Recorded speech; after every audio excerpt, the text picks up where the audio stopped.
आप देख रहे हैं हरियाणा न्यूज 24, जहां हर खबर मिले सच के साथ। नमस्कार, स्वागत आपका हरियाणा न्यूज 24 पे।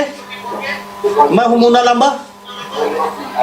आज हमारे स्टूडियो में मौजूद हैं एक शिक्षक और शिक्षिका। और शिक्षक एक भगवान का रूप होता है।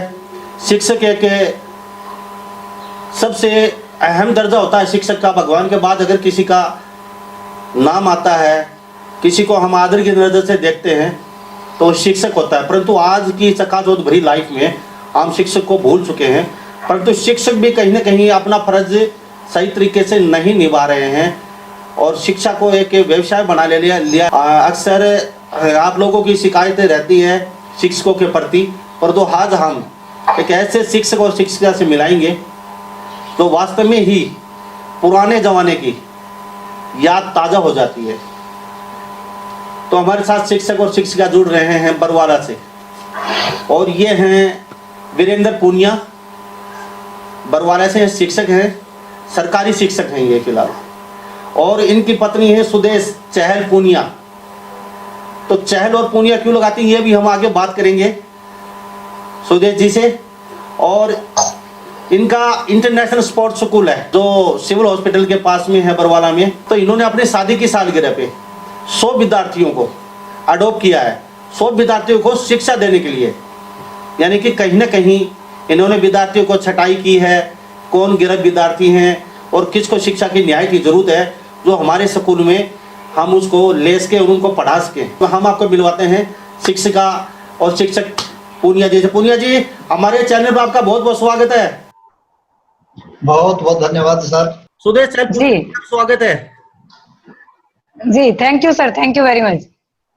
तो जी हमारे दर्शकों को नमस्कार कर दीजिए। सबसे पहले हरियाणा प्रदेश के सभी दर्शकों को हमारी तरफ से बहुत बहुत नमस्कार। मेरी तरफ से हरियाणा न्यूज 24 के सभी दर्शकों को बहुत बहुत शुभकामनाएं और नमस्कार। सबसे पहले मैं धन्यवाद करना चाहूंगी चैनल के लोगों से कि आज की चकाचौंध की जिंदगी में शिक्षकों को भी उन्होंने समाज का हिस्सा माना और हमारी मुहिम को आगे बढ़ाने के लिए हमें यहाँ आमंत्रित किया। तो पूनिया जी, आप लोगों से मेरा पहला एक प्रश्न है जी। हरियाणा देख रहा है, अक्सर अभी आम जन की शिक्षकों के प्रति धारणा बदल चुकी है और कोई ना कोई शिकायत उनके प्रति रहती है। चाहे वो किताबों को लेके एनसीईआरटी की किताबें नहीं लगा रहे, लोक प्रकाशक होता है उसकी किताब लगाते हैं ये, और फीस को लेके मारामारी रहती है। परंतु आज के जमाने में आज जैसे लोग शिक्षक हैं, ये थोड़ा सा विश्वास करना बहुत मुश्किल होता है। आपने इस समय आपकी शादी की कौन सी सालगिरह, पहले तो ये बताइए। हमारी शादी की 17वीं सालगिरह है सर ये। तो 17 वर्ष हमारी शादी को पूरे हो चुके हैं। आपको शुभकामनाएं हैं आपकी 17वीं शादी की सालगिरह पे। दोनों दंपति जीवन आपका खुश मंगल हो। धन्यवाद सर, थैंक यू बहुत बहुत। हमारी बात को हम पूरा करेंगे। आज के जमाने में ऐसे शिक्षक बहुत कम होते हैं जिन पे मतलब विश्वास करना और अभिभावक का विश्वास जीतना बहुत मुश्किल है। तो आपने अपनी शादी की सालगिरह पे ये क्या सोचा? 100 जो विद्यार्थी हैं, गरीब हैं, उनको हम अपने स्कूल में शिक्षा देंगे मुफ्त और उनको कहीं ना कहीं सही मार्गदर्शन करेंगे। तो क्या आपको पैसे अच्छे नहीं लगते? पैसे कमाना आपको भी ऐसा है सर, पैसे कमाना बहुत अच्छा लगता है, लेकिन बचपन से एक चीज जो मैंने देखी है कि पैसा बहुत कुछ है लेकिन सब कुछ नहीं है। पहले तो मैं आपके चैनल के माध्यम से बता दूं कि हम दोनों ही दंपत्ति किसान परिवार से संबंध रखते हैं। ग्रामीण अंचल में हम पले बड़े हैं, हमारी शिक्षा दीक्षा हुई है और संघर्ष करके हमारे घर वालों ने हमें मास्टरेट तक पढ़ाया। बचपन से ही मेरा जो है वो ड्रीम था कि मुझे शिक्षा के लिए अपने घर से दूर होना पड़ा, क्योंकि मेरी जो शिक्षा वो नवोदय विद्यालय की है। इसका मतलब आप भी कहीं ना कहीं जमींदार परिवार, गरीब परिवार से हैं, जमींदार से? बिल्कुल बिल्कुल सर, किसान परिवार से हैं। मेरे पिताजी भी किसान हैं और मेरे ससुर भी किसान हैं। तो ये टीस बचपन से ये चीज आपको कहीं ना कहीं पता है दुख का, पढ़ाई किस तरीके से की जाती है और पैसे नहीं होते, पैसे के अभाव में कितने बच्चे बगैर पढ़ाई के वंचित रह जाते हैं। आपको पता है दुख का, सबका दुख दर्द। मैं ये मानती हूँ सर, जिंदगी में आज भी मुझे टीस है कि अगर मेरे पास साधन संसाधन होते तो मैं आज IAS HCS होती। साधन संसाधन के कारण मैं अपने ड्रीम के साथ मुझे कॉम्प्रोमाइज करना पड़ा। तो अभी आप वो जो आपको कहीं ना कहीं आड़े आया, आपको कहीं ना कहीं दुख पहुंची, आप शिक्षा नहीं पास की पैसे के अभाव में, एक जमींदार परिवार से होते हुए, तो वो समस्या आप और जो बाकी जो पढ़ना चाहते हैं, न्यायती वास्तव में ही कुछ पढ़ना चाहते हैं, पढ़ के उनको दुख दर्द को समझ रही हैं और उनको वो समस्या आड़े आगे आने नहीं देंगे आप। बिल्कुल बिल्कुल सर। तो आपका इतना बड़ा स्कूल है, बाकी लोगों के भी बहुत बड़े बड़े स्कूल हैं, तो कहीं ना कहीं इस दिशा में क्या कहेंगे? अगर 100 विद्यार्थी पूरे भारत में अगर इस तरीके से अडॉप्ट कर ले स्कूल वाले, तो निहायत जो गरीब जो पढ़ना चाहते हैं लोग, तो क्या कहीं ना कहीं शिक्षा का स्तर नहीं ऊंचा होगा? क्या कहेंगे इस बारे में? सर देखो, मेरा तो मानना ये है कि 10% स्कूल सीट्स तो जो है ना वो गवर्नमेंट ने भी दे रखी हैं 134A के तहत सभी प्राइवेट स्कूलों को दी हुई है। लेकिन पढ़ाई लेकिन सुदेश जी, गवर्नमेंट ने दे रखी है, परंतु वहां सुविधा नहीं दी जाती। स्कूल वाले उनको हरासमेंट करते रहते हैं, या तो ट्रांसपोर्ट नहीं देते उनको, या फिर अलग से क्लासों में कक्षाओं में बैठा दिया जाता है बच्चों को, या फिर कहीं ना कहीं प्रताड़ित किया जाता है स्कूलों में। मतलब सरकार ने बोल रखा है। देखिए सर, मैं एक चीज मानती हूँ सर, मेरे समय समय पर इस विषय पे आर्टिकल भी आते रहते हैं कि शिक्षा जो है वो कोई बिजनेस नहीं है। एजुकेशन कोई बिजनेस नहीं है, शिक्षा कभी भी व्यापार नहीं हो सकता। अगर आप शिक्षा के प्रोफेशन में व्यापार के लिए आते हैं तो ये आपकी बहुत बड़ी भूल है। तो सभी शिक्षक गण से भी मैं आपके चैनल के माध्यम से निवेदन करना चाहूंगी, अगर उन्होंने मास्टरेट करके और वो टीचिंग के प्रोफेशन में आए हैं। देखिए, 2 तरीके से लोग आते हैं, या तो बाय चॉइस या बाय चांस। हम लोग बाय चॉइस इस प्रोफेशन में आए हैं। ऐसा नहीं था कि हमारे पास करियर में और ऑप्शंस नहीं थे, करियर में बहुत सारे ऑप्शंस होते हैं। IAS नहीं तो HCS सही, HCS नहीं तो बैंक मैनेजर सही, there are so many options. But मेरा जो ड्रीम, मैंने एक प्लान किया कि भाई जो चीजें हमने देखी हैं, साधन संसाधनों की कमी, ग्रामीण परिवेश में ज्ञान की कमी, जागरूकता की कमी, तो उन चीजों को ध्यान में रखते हुए मैंने शिक्षा को अपना प्रोफेशन बनाया कि भाई हमें ग्रामीण क्षेत्र की उन प्रतिभाओं को निखारना है जो अपनी प्रतिभाओं, जिनकी प्रतिभाएं साधन संसाधन और स्पेशली अर्थव्यवस्था के कारण, आर्थिक तंगी के कारण दबी रह जाती है। सुदेश जी, आज के जमाने में ऐसे कहीं मिलते हैं आप जैसे पागल? सर, ये भी बात आपकी जायज है कि ऐसे पागल नहीं मिलते, क्योंकि लोग हमें भी कहते हैं भाई इतना क्या कमा लिया, पिछले वर्ष ही आपने स्कूल स्थापित किया था। और मेरे हस्बैंड भी गेस्ट टीचर हैं, मेरे फादर इन लॉ जो है वो जमींदार हैं, किसान हैं, मेरे पिताजी किसान हैं। लेकिन मैं एक बात मानती हूँ, अगर आपके अंदर कुछ करने का जुनून है, देखिए आपके विद्यालय में अगर 50 विद्यार्थी एक कक्षा के अंदर हैं, या 10 विद्यार्थी एक कक्षा के अंदर हैं, या 40 हैं, आप उनके लिए टीचर्स को आपको पे करना है। लेकिन आपके विद्यालय से कोई जरूरतमंद बच्चा वापस चला जाता है, तब आप देखिए क्या आपको एक मानसिक संतुष्टि मिलेगी? नहीं ना। हरियाणा प्रदेश के सभी शिक्षक, सभी स्कूल देख रहे हैं, आपसे नाराज भी हो जाएंगे वो, आप इस तरीके से सेवा करेगी तो। कोई दिक्कत नहीं है सर, कोई दिक्कत नहीं है सर। मैंने बहुत बड़े बड़े पद इस चीज के लिए ठुकराए हैं। मुझे पॉलिटिक्स से, पदों से, किसी चीज से कोई लेना देना नहीं है। हम दोनों हस्बैंड वाइफ वो करते हैं जिसपे हम सहमत हो। जब से देश में, प्रदेश में लॉकडाउन हुआ था, ये महामारी जब से चल रही थी, तो आए दिन हम ये रोना सुन रहे थे चैनलों के माध्यम से कि प्राइवेट स्कूल वालों ने लूट मचा रखी है, प्राइवेट स्कूल वाले ये करते हैं, प्राइवेट स्कूल वाले वो करते हैं। सर, मैं आपके चैनल के माध्यम से अभिभावकों को खुल्लम खुला चैलेंज करती हूँ कि मेरे विद्यालय के अंदर जहां जहां भी मैंने बतौर प्रिंसिपल कार्य किया है, 6ठी से +2 मैंने मैनेजमेंट को अपने विश्वास में लेकर के NCERT की किताबें लगवाई हैं। और पिछले 7 सालों से वही बुक बैंक हमने प्लान किया हुआ, जो नवोदय विद्यालय के अंदर होता था कि हम एक क्लास की किताबें पढ़ा दी जाती थी, अगली क्लास में जब बच्चा आता था वो बुक्स लाइब्रेरी में जमा हो जाती थी और दूसरी क्लास के बच्चे को इशू कर दी जाती थी। सुदेश जी, वास्तव में धन्यवाद के पात्र हैं, हम आपको दिल से सलाम करते हैं। ऐसे शिक्षक चाहिए हमें। आज वास्तव में ही मैं प्राइवेट स्कूलों के बारे में कुछ बोलना नहीं चाहता, लेकिन कहीं ना कहीं उनको भी इस दिशा में सोचना होगा, आप जैसी सोच बनानी होगी। आज मैं हमारे चैनल के माध्यम से डंके की चोट पे कहता हूं आप वास्तव में बहुत अच्छा काम कर रही हैं। अगर इस तरीके से सभी विद्यालय अगर ये इस दिशा में कदम उठाएं तो वास्तव में कहीं ना कहीं हमारी शिक्षा सुधर सकती है। और जो गरीब परिवार हैं, जो पैसे देने में असमर्थ हैं, वो कहीं ना कहीं अपनी शिक्षा पूरी कर सके उनके बच्चे, परंतु इस दिशा में ठोस कदम उठा नहीं रहे हैं हमारे। और हम वास्तव में ही हम आपको सनकी कहें, पागल कहें, या फिर पैसा नहीं कमाना चाहते, ये वास्तव में ही एक बहुत सोचने वाली बात है ये भी। और हम वो ही चीज दिखाते हैं जो सच्चाई होती है, जो हकीकत होती है।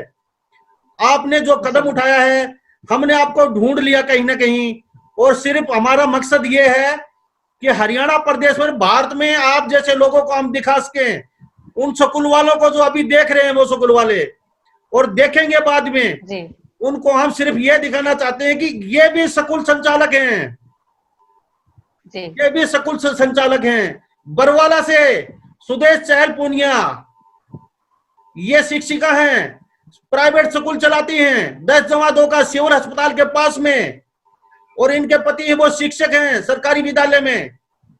दोनों दंपति, पैसे का मोह नहीं है। अपनी शादी की सालगिरह पे इन्होंने 100 बच्चों को शिक्षा देने का मन बनाया है, वो भी मुफ्त, कहीं ना कहीं छटनी करके, जो वास्तव में न्याय थे, जो पढ़ना चाहते हैं। ये उन स्कूल वाले के एक बहुत ही वो है, वो सोचेंगे और सोचने पे मजबूर होना पड़ेगा। ये शिक्षक ऐसा कर सकती है तो हम क्यों नहीं कर सकते। तो सुदेश जी, मैं आपसे एक बात जानना चाहूंगा। जी सर।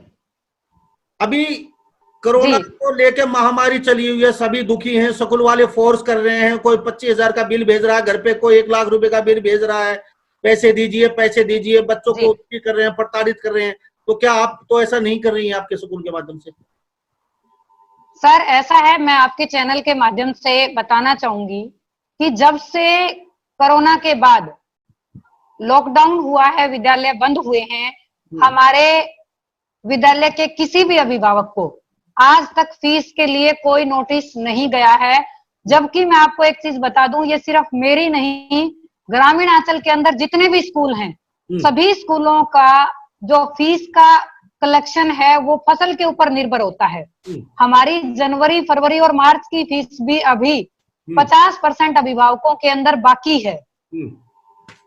हमारे अभिभावकों के फोन आते हैं, मैडम गेहूं का पैसा नहीं आया है, जैसे ही गेहूं का पैसा आएगा हम आपसे संपर्क करेंगे। मेरा एक ही जवाब उनसे रहता है, कोई बात नहीं, पैसा आ जाएगा, वो कोई बड़ी चीज नहीं है। बड़ी चीज जो दौलत है हमारी, वो हमारे देश के कर्णधार हैं। आप अपने बच्चों को समय दीजिए और लॉकडाउन के समय में उन पुराने संस्कारों की तरफ अपने बच्चों को लौटाइए। वो दादा दादी के साथ समय व्यतीत करें, वो नाना नानी के साथ समय व्यतीत करें, वो मम्मी पापा के साथ समय व्यतीत करें। 24 मार्च 2019 को ही हमने अपने स्कूल की स्थापना की थी। तो अब की बार जी इस तरीके से तो आप धमाका मचा। अब की बार सर, अब की बार की अगर मैं बात करूं तो सर, टेस्ट के एंट्रेंस के लिए हमने 2 टेस्ट रखे थे, 14 मार्च को और 15 मार्च को। हमारे पास 700 बच्चों का डाटा आया था। 22 तारीख के लिए हमारे पास 1003 बच्चे रजिस्टर्ड थे, जो कि लॉकडाउन की वजह से हमारा टेस्ट नहीं हो पाया। तो पुनिया साहब, हाँ जी सर। कौन से स्कूल में पढ़ाते हैं, कहाँ पढ़ाते हैं? शिक्षक, आप भी शिक्षक हैं बच्चों को? Sir government senior secondary school खरक पुनिया के अंदर मेरी ड्यूटी है। खरक टीजीटी मैथमेटिक्स। हाँ जी, खरक पुनिया जो बरवाला के पास ही है। हाँ जी। टीजीटी मैथ है, पढ़ाता हूँ मैं। और मेरी कोशिश रहती है कि पूर्ण ईमानदारी के साथ अपना काम करो। और जो समय बाकी बचता है स्कूल टाइम के बाद, उसमें मैं मेरी मिसेज का कोशिश करता हूँ मैं उनकी हेल्प हो जितनी भी मैं कर सकता हूँ। उनके स्कूल में समय देता हूँ, फिर अपने बच्चों के लिए परिवार में भी समय देना होता है। लेकिन जैसा कि आप जानते हैं कि श्रीमती सुदेश मैनेजमेंट में माहिर हैं, परिवार के लिए भी, बच्चों के लिए भी और स्कूल के लिए और सोशल जो काम है उनके लिए भी समय निकाल ही लेते हैं। तो मुझे ज्यादा सा प्रयास नहीं करना पड़ता, ये मैनेज कर लेते हैं अपने आप। बहुत अच्छी सोच है साहब, बहुत अच्छी बात आपकी।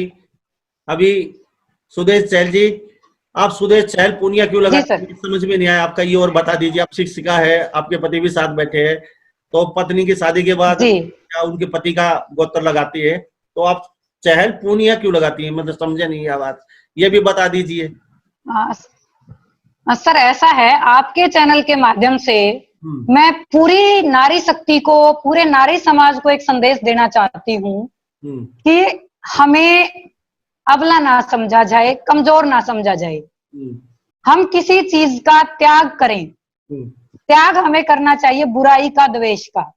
हमारे माता पिता का जिन्होंने पालन पोषण करके हमें इतना बड़ा करके समाज में सक्षम बना करके हमारे पति को सौंप दिया, तो वो भी घर हमारा है। हमारी जिम्मेदारी बनती है कि हम अपने गोत्र को ना त्याग करके, अपने माता पिता का नाम लेकर के, साथ रख करके, तभी तो हम अपने ससुराल की इज्जत को बढ़ा सकते हैं। क्या ससुराल का सरनेम लगाने से ही उनकी इज्जत बढ़ेगी? नहीं।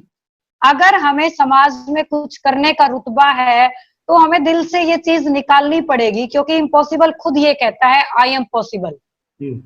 कोई जरूरत नहीं है किसी अच्छी चीज के त्याग की। त्याग करना है तो आप क्रोध का त्याग कीजिए, लालच का त्याग कीजिए, बुराइयों का त्याग कीजिए, समाज के लिए कोई अच्छा काम कीजिए। तो समाज के लिए नारी जाति को तो परमात्मा ने ही इतना सहनशील बनाया है कि वो जो चाहे मैनेज कर सकती है। फिर गोत्र को त्याग करने की बात कहाँ से आ जाती है? ये एक हमारे समाज का पाखंड है कि भाई शादी होगी है तो अब आप पति का गोत्र लगाएंगी।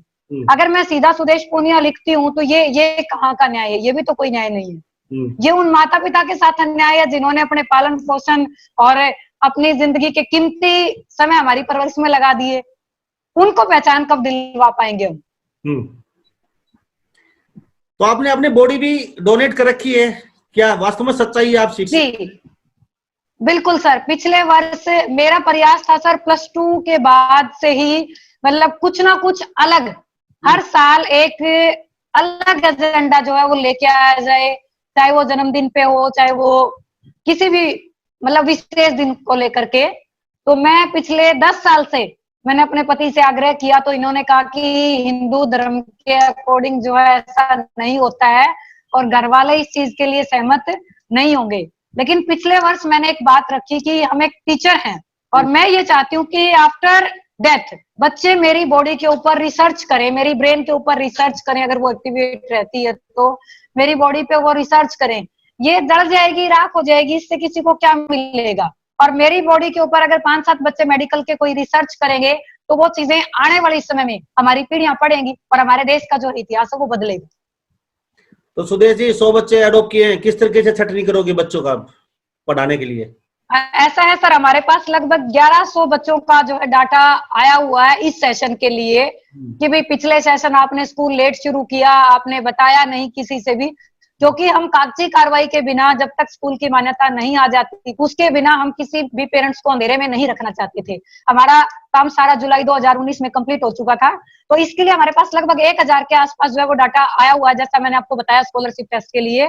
तो हमने एक टीम का गठन किया है सर, उसमें आशा वर्कर, आंगनबाड़ी वर्कर और गांव के सरपंच, उनसे भी हम वेरीफाई करवाएंगे कि जिस बच्चे का हमारे पास एप्लीकेशन फॉर्म आया है उनकी आर्थिक हालात कैसी है, और उसी के हिसाब से उस सर्वे के अकॉर्डिंग फिर हम 100 बच्चों की छटनी इस साल करेंगे, जिन 100 बच्चों को हम गोद लेंगे और उनकी शिक्षा का खर्च हम उठाएंगे। क्योंकि इससे पहले जब हमारा कोचिंग सेंटर चलता था तो अभी मैंने 18 बच्चे गोद ले रखे हैं सर, किसी साल 2 बच्चे, किसी साल 3 बच्चे।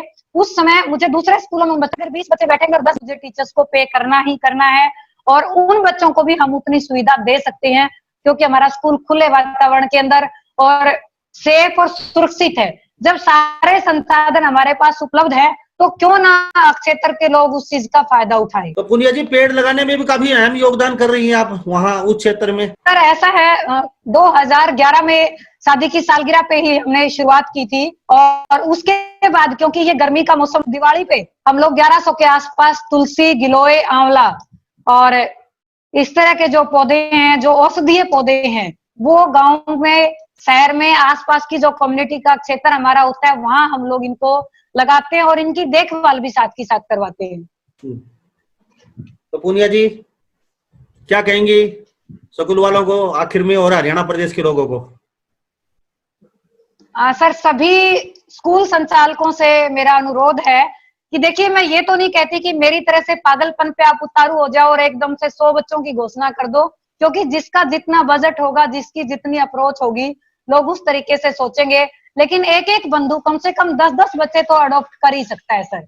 इतना तो प्रत्येक स्कूल वाला जो वो बियर कर सकता है कि 10 बच्चों को वो गोद ले सकें और अपने क्षेत्र के वास्तविक जरूरतमंद बच्चों के लिए। देखिए, हम समाज में बहुत सारे काम करते हैं, कोई खाना बांट रहा है, कोई मास्क बांट रहा है, कोई दवाइयां बांट रहा है, और हम लोग भी जितना हमारे से होता है प्रयास रहता है कि साल के अंदर अपनी मदर इन लॉ की बरसी पे हम लोग मेडिकल कैंप लगाते हैं।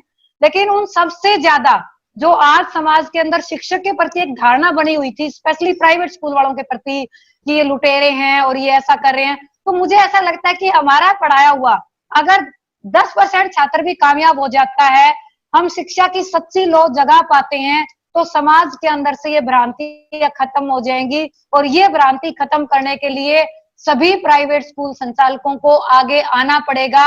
हालांकि ऐसा नहीं है कि वो लोग नहीं करते, अपने अपने लेवल पर 90% स्कूल वाले, देखो 10% तो हर जगह होते हैं। मैं बार बार लिखती हूँ कि हाथ की 5 उंगलियां बराबर नहीं होती हैं। 10% हो सकता है कि कोई मना करता हो और 90% कोई जाकर के उनसे रिक्वेस्ट करता है तो वो बार्गेनिंग करते हैं, बट वो जाकर के रिक्वेस्ट करते हैं तो मुझे लगता है कि पेरेंट्स के स्वाभिमान को थोड़ा सा ठेस पहुंचती है। उसके लिए हमें खुद ही पहल करनी चाहिए कि अब क्षेत्र का अगर कोई बच्चा प्रतिभावान है और धन की कमी के कारण अगर वो पिछड़ रहा है, तो प्लीज बरवाड़ा क्षेत्र के 15 किलोमीटर के दायरे में अगर कोई भी संपर्क करना चाहे तो आपके चैनल के माध्यम से भी मैं रिक्वेस्ट करती हूँ कि आप रिकमेंड करके भेजिए।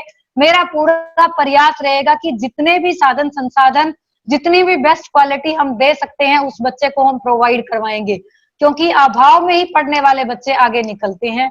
ये बात तय है। आप किसी भी महापुरुष की स्टोरी को उठा करके देख लीजिए, जिन्होंने जो संघर्ष करके आगे बढ़े हैं, जो अभाव में आगे बढ़े हैं, उन्होंने जीत हासिल की है। चलो, तो पुनिया जी, आप दोनों दंपति का मेरे चैनल पे बहुत बहुत स्वागत। आपने अपना कीमती समय निकाला, तो मैं आपका तहे दिल से स्वागत धन्यवाद करता हूं। और आपकी अच्छी पहल है, अच्छी मुहिम है। इसी तरीके से आप अपनी मुहिम को जारी रखें और गरीब बच्चों को पढ़ाती रहें और पेड़ पौधे लगाती रहें और यूं ही लोगों को प्रोत्साहन करती रहें। ये सुदेश चहल पूनिया है और ये हमारे साथ इनके पति बने हुए थे वीरेंद्र पूनिया, और इन्होंने अपने शादी की सालगिरह पे सुदेश चहल पूनिया ने 100 बच्चों को गोद लिया है शिक्षा देने के लिए, पढ़ाने के लिए, और साथ साथ पेड़ वगैरह लगाती रहती हैं। अच्छी मुहिम चला रखी है। तो शायद ही पूरे हरियाणा प्रदेश के जो प्राइवेट स्कूल विद्यालय हैं वो भी सुन रहे होंगे, कहीं ना कहीं थोड़ा बहुत उन पे भी असर जरूर होगा। ये कर सकते हैं तो हम क्यों नहीं कर सकते। तो इन्हीं सब बातों के साथ पुनिया जी, आपका बहुत बहुत स्वागत हमारे चैनल पे। आप आए, आपका कीमती समय निकाला। धन्यवाद सर, धन्यवाद, बहुत बहुत धन्यवाद सर, दर्शकों का भी आपका। तो हमारा देखते रहिए इसी तरीके से चैनल। कल किसी और नई अच्छी सोच, अच्छी प्रतिभा के समक्ष हम रूबरू होंगे, और देखते रहिए जब तक हरियाणा न्यूज 24। नमस्कार, जय हिंद। आप देख रहे हैं हरियाणा न्यूज 24, जहां हर खबर मिले सच के साथ।